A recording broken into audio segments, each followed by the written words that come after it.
Welcome to new video. आयो सन्जना सन्चै हुनुहुन्छ होला अनि म पनि सन्चै छु। मैले चाहिँ ओखलढुङ्गाको भिडियो बनाएर हालेपछि हजुरले केही अलिकति सपोर्ट देखाइदिनु हो अनि फेरि मेरो मनलाई चाहिँ अहिले फेरि बनाऊ जस्तो लागेर मैले फेरि आज ओखलढुङ्गा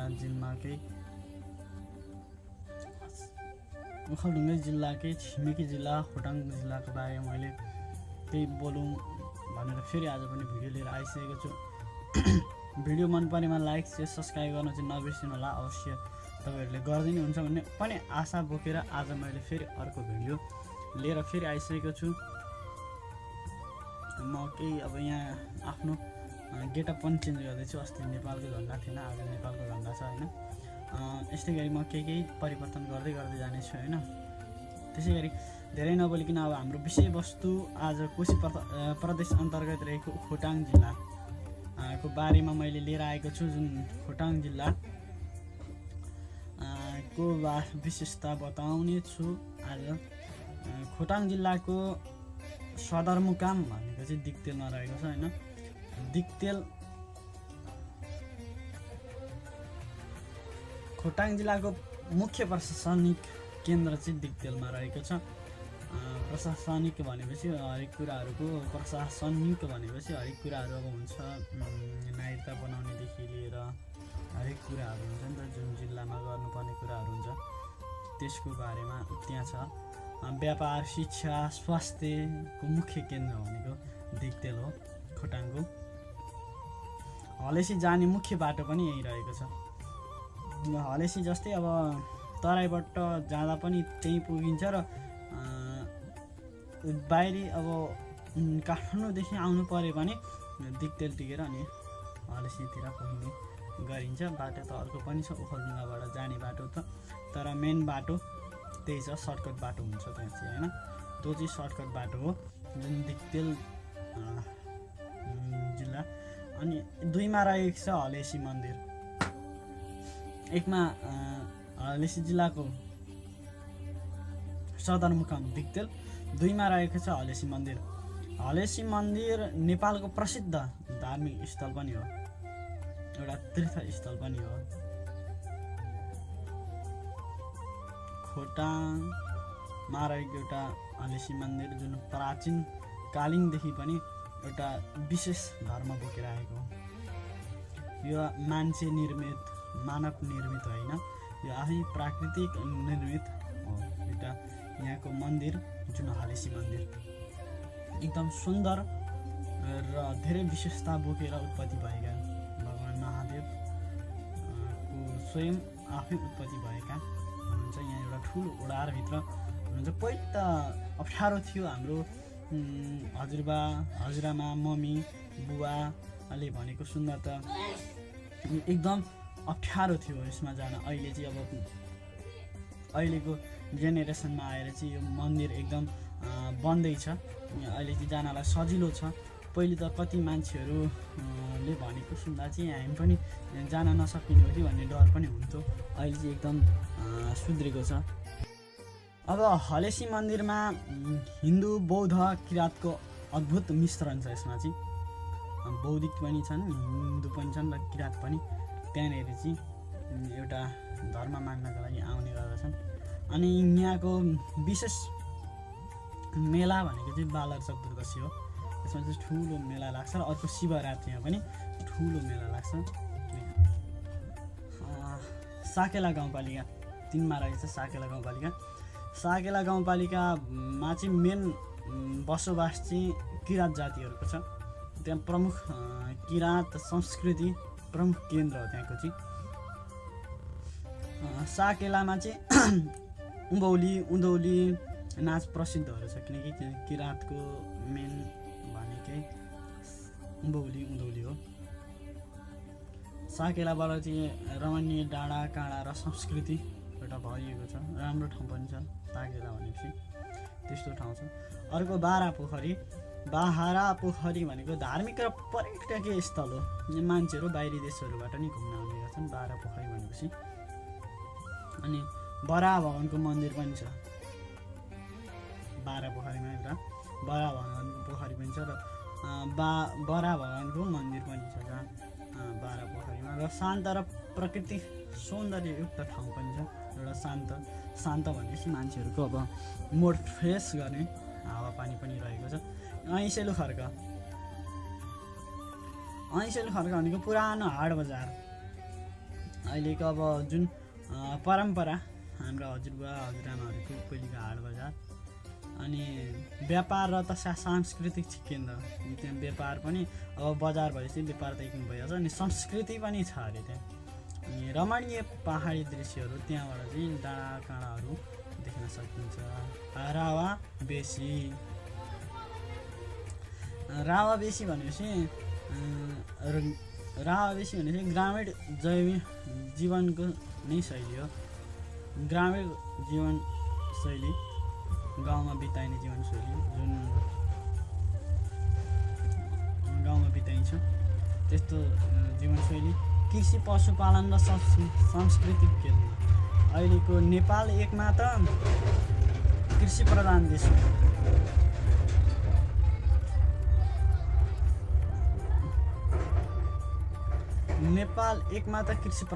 हो। त्यही पनि पहाड भनेपछि एकदम कृषिमा अलिकति धेरै महत्त्व बसेको हुन्छ, किनकि सहरभन्दा पहाडमा अलिक धेरै महत्त्व हुन्छ। अनि डाँडाकाँडा हरियाली पहाडको कति राम्रो छ है। त्यही अनुसार एउटा रावामा पनि त्यस्तै छ। खोटाङका प्रमुख गाउँपालिका र नगरपालिकाहरू भनेको दिक्ते रूपाकोट मजा नगरपालिका एउटा, हलेसी तुवाचुङ नगरपालिका, साकेला गाउँपालिका, ऐसेलु खर्क गाउँपालिका, बारा पोखरी गाउँपालिका, रावाबेसी गाउँपालिका, द्रिपुङ चुइचुम्बा गाउँपालिका, जन्तेढुङ्गा गाउँपालिका, यहाँका गाउँपालिका र नगरपालिकाहरू। अब यसमा चाहिँ घुम्ने ठाउँ चाहिँ कहाँ छ त भन्दाखेरि, घुम्नको लागि फोटो र मनोरञ्जन फोटो खिच्नका लागि चाहिँ प्राकृतिक रूपमा हाम्रो बारा पोखरी भयो होइन, अनि दिक्तेर बजार भयो, साखेला डाँडा भयो, ऐसेलु खर्क डाँडा भयो, रावाबेसी गाउँ भयो, त्रिपुङ्गा हरियाली डाँडा भयो। तीर्थस्थल भनेको चाहिँ हाम्रो भगवान् हलेसी मन्दिर र बारा पोखरी मन्दिर भयो, किनकि अब यहाँ भगवान्को मन्दिर गुफा हलेसीमा पूजा दर्शनको भाकलहरू पनि हुन्छ। अब धार्मिक र शान्ति र आत्मिक शक्ति रहेको छ। मेला पर्व जात्रा लाग्ने, पाप नाश पुण्य प्राप्त गर्ने विश्वास पनि रहेको छ एउटा हलेसीमा। ध्यान र साधना गर्ने ठाउँ पनि हलेसीमा मानिएको छ भने पुरानो ऐतिहासिक महत्त्व पनि बोकेको छ।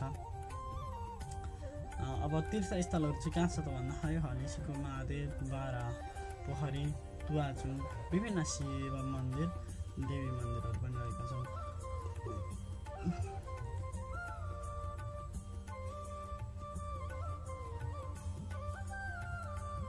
अब घुम्दा चाहिँ के हुन्छ र अब तीर्थस्थलमा चाहिँ के हुन्छ भन्ने कुरा चाहिँ घुम्ने ठाउँमा चाहिँ शरीर र मनलाई रमणीय बनाउने हो होइन। हाम्रो मोड खराब गर्नको लागि हामी कुनै ठाउँ जान्छौँ भने हामी त घुम्नलाई, आफ्नो मोडलाई खराब भएको छ भने त्यसलाई, आफ्नो मोड खराब भएको बेलामा त्यो घुम्न गयो भने, शान्त वातावरणमा भयो भने त आफ्नो मोड फ्रेस हुन्छ भने तीर्थस्थलमा चाहिँ के हुन्छ त भन्दाखेरि आत्मा र मन शुद्ध हुने ठाउँ हो होइन। आत्मा शुद्ध हुने, मन शुद्ध भयो भने हामी त्यही भएर त हामी मन्दिरमा जाने गर्छौँ। हलेसी मन्दिरको पूर्ण इतिहास, धेरै पुरानो इतिहास छ हलेसी मन्दिरको।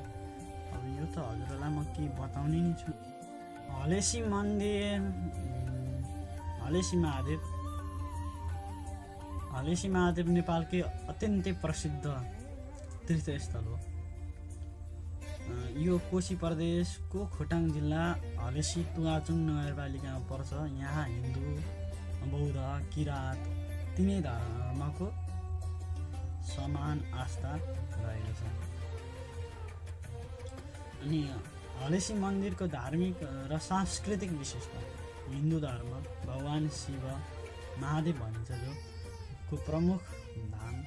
यहाँ आएर दर्शन गरेमा पाप नष्ट हुन्छ, मनोकामना पुरा हुन्छ, अकाल मृत्युबाट बचिन्छ भन्ने विश्वास रहेको छ पुरानो। बौद्धको लागि चाहिँ किन छ त, बौद्ध चाहिँ किन आउनुहुन्छ भन्दा बौद्ध यसलाई पद्यसम्भव गुरु रिम्पोचेको ध्यान स्थली मानिन्छ।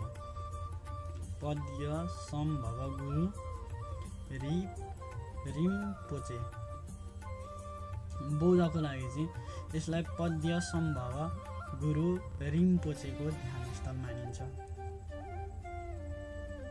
ध्यान र साधना र शक्तिको स्थान पनि मानिन्छ बौद्धहरूले चाहिँ, त्यसको लागि बौद्धहरू त्यहाँ आउनुहुन्छ। अनि किराँत धर्मको लागि चाहिँ यहाँ के छ त भन्दाखेरि किराँत समुदायले चाहिँ यसलाई तुवाचुङ भनेर पुकार्छन्। आफ्नो आदिम देवताको थलो मानिन्छ किराँतहरूको चाहिँ। भने हलेसी गुफाको संरचना, हलेसीमा 3वटा गुफा छन्, मुख्य गुफाहरू छन्।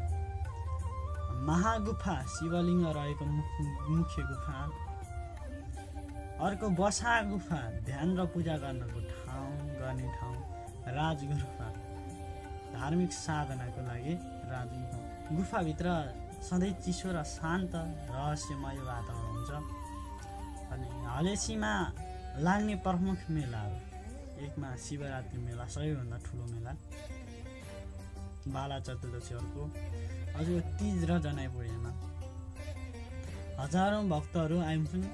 नेपालका साथै भारत, भुटान, सिक्किमबाट समेत दर्शनार्थी आउने गर्छन्। हलेसी कसरी पुग्न सकिन्छ भन्दाखेरि हवाई बाटो। हलेसी कसरी पुग्न सकिन्छ भन्दा हवाई बाटो चाहिँ कहाँ छ भन्दाखेरि काठमाडौँ लामीडाँडा विमानस्थल, काठमाडौँदेखि लामीडाँडा विमानस्थल आइन्छ भने त्यहाँबाट बसमा हलेसी 2 घन्टादेखि 3 घन्टा यात्रा गर्नुपर्ने हुन्छ। भने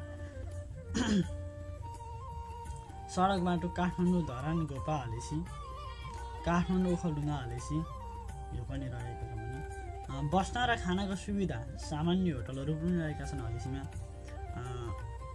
लज धर्मशालाहरू पनि रहेका छन्, स्थानीय खाना पनि रहेको छ, ढिँडो, साग, गुन्द्रुक, मासु इत्यादिहरू कुराहरू पनि पाइन्छ। हलेसीको मुख्य विशेषता नेपालकै ठुलो तीर्थ हलेसी धाम, भगवान शिवको धाम, ऐतिहासिक गुफा मन्दिर, बौद्ध साधना मञ्च, शान्त चिसो पवित्र वातावरण, ठुलो धार्मिक गुम्बा। हलेसी महादेव केवल मन्दिर मात्र होइन, हलेसी महादेव एउटा मन्दिर मात्र होइन, एउटा आस्था, संस्कृति र इतिहासै र आध्यात्मिकको सङ्गम हो।